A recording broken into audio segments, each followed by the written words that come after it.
Hey again everyone, and welcome back to the channel for the next installment in our new figure showcase series, where we take a quick look at a new figure I'm adding into my collection, and we'll do a quick review and posing session. And look, I'm just sharing my thoughts, so you should be absolutely free, or feel absolutely free, to disagree with me if you're so inclined. So for today's episode, we're going to be looking at Reva, the third sister by Hot Toys from the Disney Plus Obi-Wan Kenobi series, and I have to say I'm really excited. I already reviewed the Grand Inquisitor, which was outstanding, but he was very much a background character.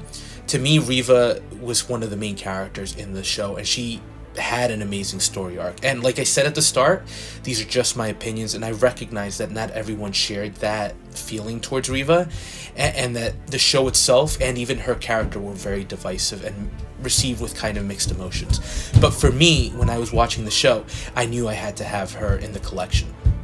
There was just an intensity to her character that made her intimidating, and at the same time, it led up to that great reveal that she is, of course, out for revenge against Vader. And there were just a lot of great moments with her as well, with the highlight for me being that showdown with Vader near the end of the show.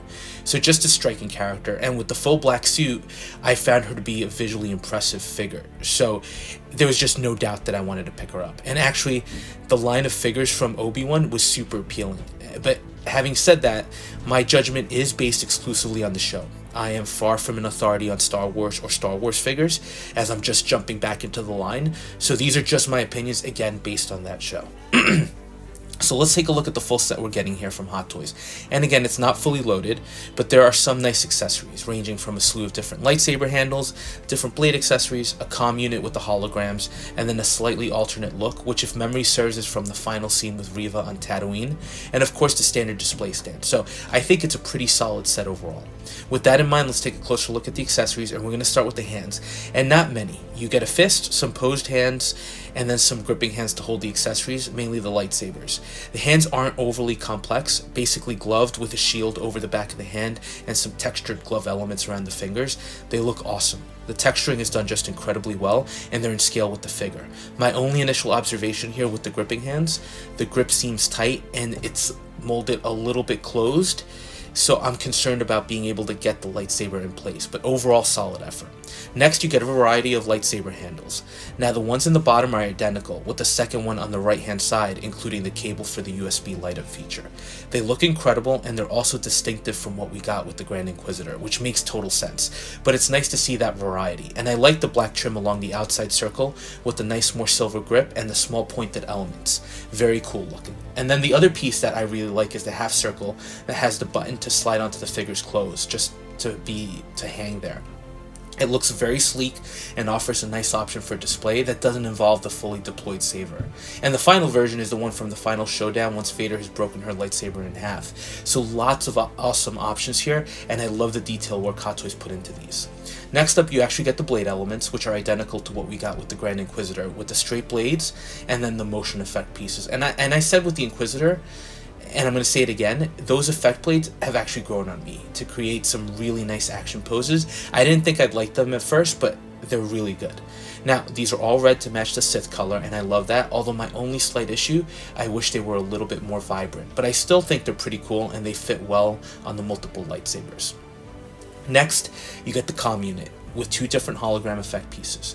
So the first thing I will say, and it's a nitpick of course, but I noticed off the bat, the paint app on the comm unit base is a little off. There's some bleed with the yellow where it just extended beyond the confines, so it looks a little sloppy. Which is a shame because Hot Toys usually gets these right, but it still looks good. Just, again, it's barely visible. You'd have to be looking to notice it. Now, the holograms themselves look nice with a representation of Obi-Wan and the fifth brother, which, as a side note, would be awesome if Hot Toys actually produced it.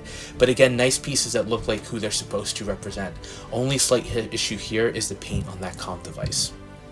Next up, you get all these little items that essentially allow you to use the USB light up feature. And you get a small box with the on-off switch that receives the wire from the lightsaber and then allows for the connection of a power source. And then you have two attachment methods to the figure. The first is to the belt, which gets hidden behind the cape, and the second is a clip that connects directly to the display stand, which may allow for a slightly more aesthetically pleasing look, but identical to what we got with the Grand Inquisitor. And final accessories here are an additional cloak and a brown belt or bandage, and we see Reva with these at the end of the series on Tatooine. I like that we're getting the cloak for a different look and that belt that basically tapes up her stab wound from the Grand Inquisitor, but having said that, I don't know that I'll want to use that, especially given how good the figure looks without it. And that really brings us to the figure itself. And we're going to start with a look at the sculpt. I think it looks incredible. I read complaints at how the portrait softened a little between the prototype and the production version, and I definitely agree with that a little bit, but I still think she turned out amazingly well. Even though it's not the most expressive of looks, I feel like there's still an intensity there that Hot Toys managed to capture. The paint apps on her skin look amazingly realistic, and the eyes also look stunning. Just really, to me, feels like a home run from Hot Toys. And then let's talk about the hair. First of all, it's an involved hairstyle with all the braids, and as a molded hairstyle, it looks incredible.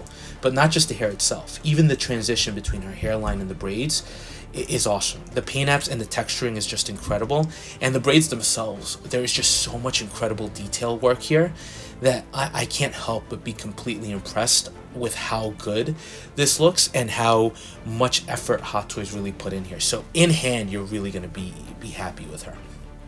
Now, as far as the figure, she's not overly complex. Basically just a black undersuit with some armored elements on her shoulders and neck, as well as shoulder guards and gauntlets. But even though it's simple, I have to say I really like the look. The material differences give you a nice contrast that still gives a nice visual pop, and you have the nice hints of silver on the chest piece, the gauntlets, and the belt. And with the lightsaber on her belt, everything just pops.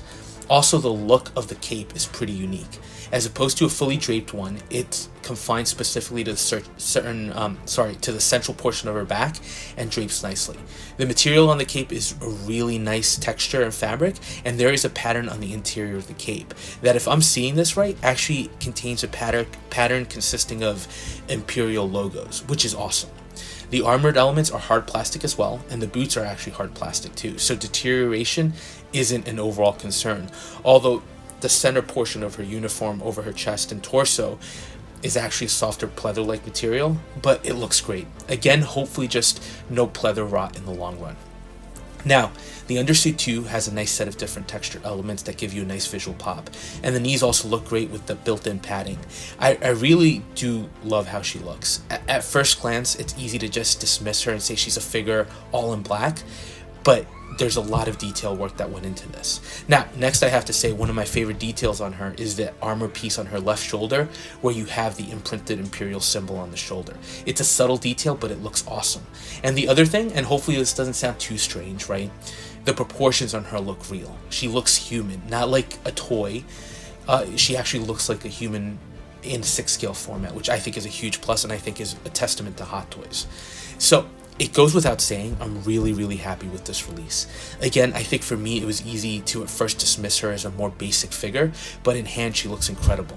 Again, so many great details, and she just really has some great presence. Articulation is awesome. I didn't find any restrictiveness to her clothing set for the armor, and even the split-cut boots allow you to get some very dynamic-looking poses. I do wish a little bit that the cape had been wired, but it drapes so well that it's just it's something I can live without. I do love the lit up lightsaber too. Just with all these USB items, I have to start thinking about display options once I get my cases in, because I'd love to have her displayed with the lightsaber on, as I think it does add a lot to her. So that's just something for me to work out, but overall, impressive. I just can't say that enough. And I think this has been a great line from Hot Toys, and a great line for me to jump back into Star Wars with. It really does showcase why so many of you love these figures. And the only slight nitpick, and it's something that I flagged at the start with the hands, with the tight grip, it is a little challenging to get the lightsaber in, because you do feel like you're putting a lot of pressure onto the hilt as it's going into the hand, so just be careful, pry open the hand, and it can still hold the handle well. But again, probably the only nitpick I have on this, which just means be cautious, right? Don't be what is it that my wife likes to say, a bull in a china shop. As for Reva, I'm really happy to have her added to the collection.